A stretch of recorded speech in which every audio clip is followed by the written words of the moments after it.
देखिए, कोरोना की तीसरी लहर की कल्पना भर से ही शरीर सिहर उठता है, क्योंकि मौजूदा वक्त में बदहाली की तस्वीरें हम रोजाना देख रहे हैं। और इसी बदहाली का हवाला देकर कांग्रेस केंद्र सरकार पर हमलावर हो गई है और अब बात इस्तीफे की मांग तक पहुंच गई है।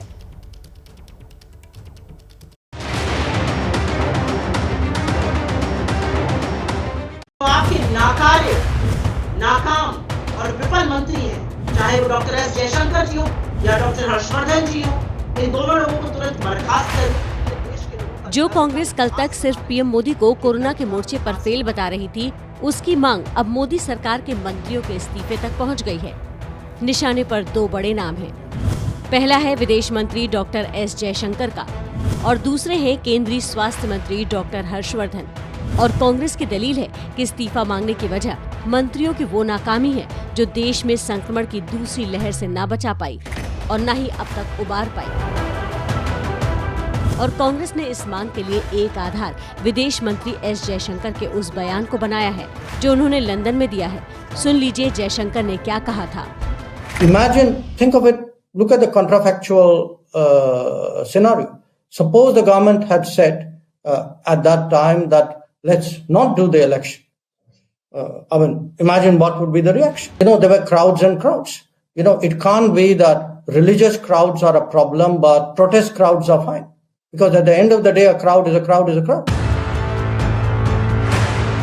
कांग्रेस का आरोप है कि इस बयान के अलावा जयशंकर ने माना है कि देश की स्वास्थ्य व्यवस्था चरमरा गई है, लेकिन इसके लिए उन्होंने पहले की सरकारों को जिम्मेदार ठहराया है।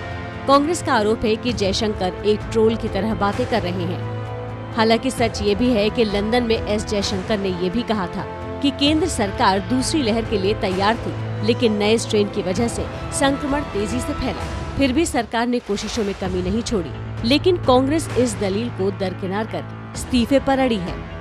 मांग है कि जो आपके नाकारे, नाकाम और विफल मंत्री हैं, चाहे वो डॉक्टर एस जयशंकर जी हो जिन्होंने देश की सर नीचा करने में कोई कसर नहीं छोड़ी है, या डॉक्टर हर्षवर्धन जी हो जिन्होंने स्वास्थ्य मंत्री होने के कर्तव्य का निर्वाह करने के अलावा बाकी सब कुछ किया है, इन दोनों लोगों को तुरंत बर्खास्त करिए, क्योंकि ये देश के लोगों का दर्द का उपहास बना रहे हैं। कोरोना के आंकड़े रोज नए रिकॉर्ड बना रहे हैं। गुरुवार को आए आंकड़ों के मुताबिक पिछले 24 घंटों में कोरोना के 4,12,262 नए मामले आए। कोरोना की वजह से 3,980 लोगों की मौत हुई। लोगों की जिंदगी बचाने की पहली जिम्मेदारी स्वास्थ्य मंत्रालय की थी, जिसके मुखिया डॉक्टर हर्षवर्धन हैं, और इसलिए कांग्रेस उनका भी इस्तीफा मांग रही है। हालांकि इस्तीफे की मांग के बीच कांग्रेस का अमेठी दर्द भी दिखा। दो मंत्रियों के इस्तीफे के अलावा सुप्रिया श्रीनेता अब यूपी के हाल पर स्मृति ईरानी से जवाब मांग रही हैं।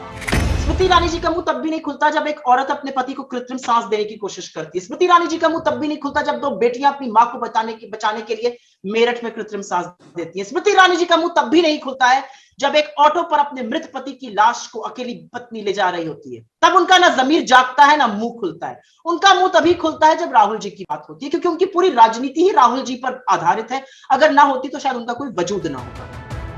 इन आरोपों के बीच सच ये भी है कि पिछले कुछ दिनों से केंद्र सरकार एक्टिव मोड में है। हालात की लगातार समीक्षा भी की जा रही है और चाहे ट्रेन से ऑक्सीजन की सप्लाई करना हो या सेना को अस्थायी कोविड अस्पताल बनाने के लिए जुटाना हो, जरूरत के हिसाब से ताबड़तोड़ फैसले भी लिए जा रहे हैं। सरकार को हर वो फैसला बिना वक्त गवाए लेना चाहिए जिससे लोगों की जान बच सके। यही सच्चे लोकतंत्र की निशानी है। वैसे लोकतंत्र की एक और नई निशानी अगले साल तक बनकर तैयार हो जाएगी। हम बात कर रहे हैं नए संसद भवन की, जिसके निर्माण की लागत करोड़ों में है।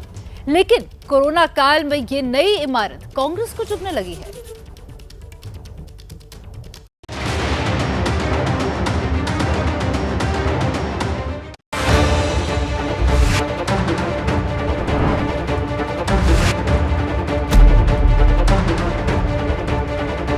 नारायणाय नमः, माधवाय नमः। 10 दिसंबर 2020 ये वो तारीख है जब पीएम मोदी ने नए संसद भवन की नींव रखी थी। तब भी इस परियोजना पर हो रहे खर्च को लेकर कई विपक्षी दलों ने सवाल उठाए थे। और आज जब देश कोरोना से जूझ रहा है तो यही मुद्दा फिर से सतह पर आ गया है। अगुवाई कांग्रेस कर रही है। देश को आपके 13,500 करोड़ के बने हुए घर का गृह प्रवेश नहीं चाहिए। आज इस देश को गैर जरूरी खर्चों पर रोक चाहिए। इस देश को वो इमारतें नहीं चाहिए जो लाशों पर बनी हुई हो। इस देश को नए हवाई जहाज नहीं चाहिए आपके लिए 16,000 करोड़ के। इस देश को उपचार चाहिए, ऑक्सीजन चाहिए, मास्क चाहिए, टीके चाहिए, इलाज चाहिए। कांग्रेस का आरोप है कि जब ऑक्सीजन की कमी से देश के लोगों की सांसें टूट रही हैं, तो ऐसे में नए संसद का क्या होगा? लोग ही नहीं बचेंगे तो लोकतंत्र की लुभावनी इमारत किस काम की? देश को आपके 13,500 करोड़ के बने हुए घर का गृह प्रवेश नहीं चाहिए। कांग्रेस का ये आरोप शुद्ध राजनीति से प्रेरित हो सकता है, इसमें कोई शक नहीं। लेकिन सच ये भी है कि मुसीबत के वक्त में पोल सरकारी स्वास्थ्य व्यवस्थाओं की खुली है। लोगों को अस्पताल में न बेड मिल रहा है, न जरूरी दवाएं और ऑक्सीजन का हाल तो बताने की जरूरत ही नहीं। और ये हाल तब है जब केंद्र सरकार ने 2021-22 के लिए 2.23 लाख करोड़ का भारी भरकम स्वास्थ्य बजट रखा है।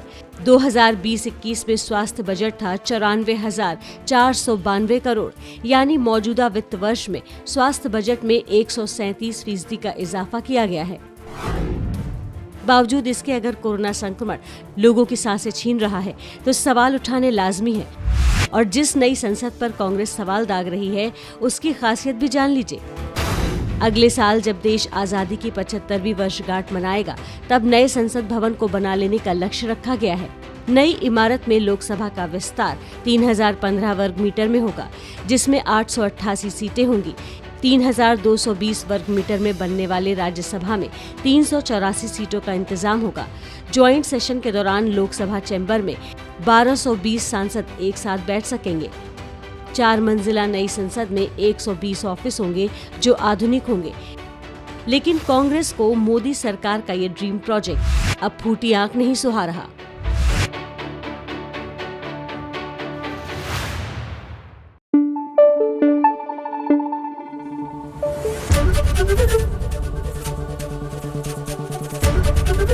एबीपी न्यूज आपको रखे आगे।